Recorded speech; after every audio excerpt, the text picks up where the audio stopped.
Hello guys. I would briefly talk about the post-Arab Spring. I only have 10 minutes, so I will talk a little fast.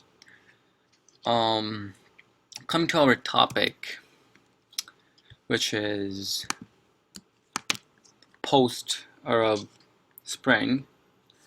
So before I talk about it, like how this whole situation started. So from looking at the background in Tunisia, the birthplace of Arab Spring, held presidential election on Sunday. It's been more than 3 years since Tunisian food vendor set himself on fire, triggering anti-government demonstration that would spread throughout the Middle East. But while several other countries also overthrew their dictators, Tunisia is the only nation to have built democracy that still endures. The country's transition has had its problems, including terrorist attacks and rising tensions between Islamists and secularists, but it held parliamentary election widely considered free fairs. So starting as it started from this country, it also affected the neighboring countries, such as I would briefly talk about. Bear with me, please, because the map that was the only good map I could bring up, but I could also send you a link where you can see the map thoroughly. So by looking at some of the countries, first of all, I would like to talk about Libya and why it happened there. So anti-government protests in February spiraled into armed revolt, with rebels seizing Benghazi as Libyan leader Colonel Muammar Gaddafi vowed to defeat them or die fighting. A rebel leadership council in Benghazi has won diplomatic recognition from several Western and Arab governments, including UAE. Rebel fighters control much of eastern Libya, the city of Misurata and Nufasa mountains. NATO has enforced the UN mandated no-fly zone since March and battle called Gaddafi military with airstrikes. But fingerpoint over member states' level of commitment has strained an alliance. Gaddafi regime has called for a ceasefire, although he himself has refused to step down, which then affects Algeria.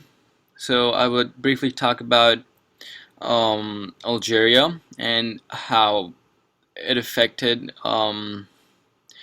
the government.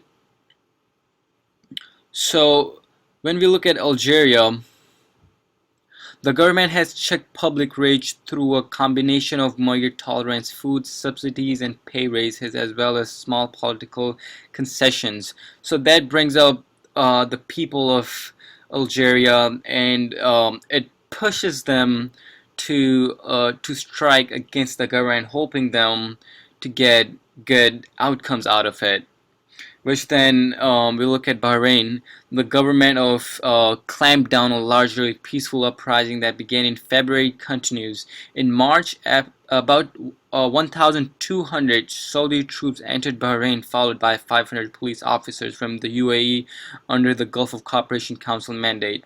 While there have been some conciliatory gestures, including the promise of the national dialogue and the lifting of a state of emergency, individuals linked to the protest, including key political figures and 48 medical professionals. Hundreds still remain in detention, and opposition supporters have been dismissed from their jobs. So, as people were getting out of their jobs, and this whole situation started to create a whole chaos in the country, which then they hoped they would get the same outcomes as people got in Libya, which wasn't the actual truth. So moving on to uh, Tunisia now. Um, so in Tunisia, Tunisians are proud that the Arab Spring was born in their country, but not change. Change wasn't coming fast enough. The political scene fragmented with more than 90 parties. The Islamist Ennahda movement, banned under ousted President Zain al Abidine Ben Ali, appears to be the most organized. Secularists are worried that the Islamists will take control nonetheless. A poll shows that more than 70% of Tunisians are confident in the future. Mr. Ben Ali and his wife, Leila Tbilisi, are scheduled to go on trial Tuesday for stealing from the government and contributing to the death of the protesters. They are in exile and Saudi Arabia will not attend. So after all this chaos happened in all these various countries, now I would briefly talk about now what happens, where the countries stand now, where is the post or spring now, and did the countries really got what they wanted?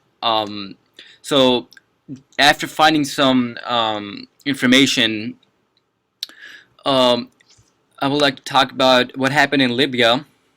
Libyans celebrated when Western-backed opposition forces toppled Muammar Gaddafi, but now that the country is now have anarchy and with warring militias controlling different cities. So no matter what happened, they're still in chaos. They got rid of one, they got another one on top of their head. In Egypt, the Muslim Brotherhood came to power in the election after the overthrow of the president Hosni Mubarak. But the Brotherhood was ousted in 2013 coup, and the former military officer Abdul Fattah al-Sisi now leads the country, which people are still hoping that he would be different from Gaddafi, but I'm sorry, from Hosni Mubarak, but we're still waiting. So moving on to Syria, the pro-democracy protests led to civil war. President Bashar al-Assad has hung onto a power, and the opposition is increasingly dominated by radical Islamists, which is now making different sects of Muslims. So now we have different, I would say, different parts in the same religion, which is creating a whole new concept in the country. Moving on to Bahrain, an anti-government is uprising led by the country's Shia majority was crushed by regional security forces backing the country's Sunni monarchy. Shias continues to demonstrate for greater political rights. So, um, the two parts in the country, the the two groups, Shia and Sunni. Sunnis still have more authority than the Shias, so we're still hoping for the rights for Shias. In Yemen, President Ali Abdullah Saleh was forced out in 2012 following large protests, but the political transition has run into repeated obstacles. The country has been torn lately by fighting between Iran-backed Houthi rebel and Al-Qaeda-linked militants, so which then creates a new concept of ISIS that we're talking about now, which now creates a whole new question that all this chaos created a new group called ISIS, which is running strictly from Islamic State, which they consider themselves of Islamic State, but most Muslims believe that they are not. They're forcing Islam to a whole new different level, which it doesn't represent. So after all this chaos happened, so what was this all worth it? Like all this chaos, like why did people do it? Did they actually got what they wanted? Well, the question still remains that I think, if you ask my opinion, I think people are still waiting, and this whole situation, well, it happened. People spoke up for the first time, but got shut down by government and by the military. But at the same time, if you have the military and the government against the people, you can't force them to answer your question. They would say they have better things to do. So I think to overthrow the government, we should I mean people in Middle East should at least get help from their military, because if they have the backbone of the country, they can do whatever they want. So I think people are still willing to speak up, but the thing is that that all this protest, like people hearing from other countries, people are dying, all this chaos, that when one person hears that, that's when they back up. So I think people are still willing to do protest more than any other country, but I would say in their head they still doing the protest. On internet, I would say there's still protests going on, and I think they can still overthrow the government. The military should help the people, and they would get positive outcomes. Thank you guys. Thank you so much for watching my presentation.